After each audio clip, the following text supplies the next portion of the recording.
বসে আছি লেখাপড়া শেষ করে চাকরি বাকরি কিছু পাইতেছি না, এখন কি করা যায়? তো বন্ধুর কাছে যাই, কাজ বাজারই নেই। বন্ধুরা আমি বড় চাকরি কি করতেছে তাদের অনুযায়ী।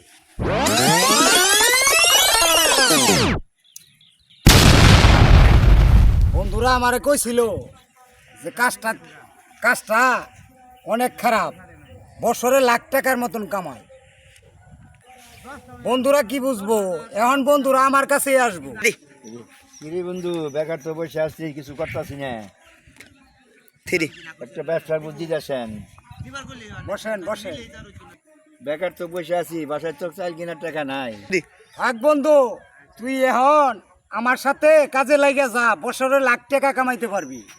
বন্ধু তুই এখন কাজে লাগিয়া যা আমার সাথে, বছরে লাখ টাকা কামাইতে পারবি। ধর বন্ধু, এটা বানা। ও তুই তো পারস না, দে আমার কাছে, আমি দেখাই দে। বানা বন্ধু। রে বন্ধু, কি করো? খাবি বন্ধু? এটা বেচে আমি অনেক লাখ টাকার মতন কামাই করি। এটার আগে জানি, দে খাওয়ানি।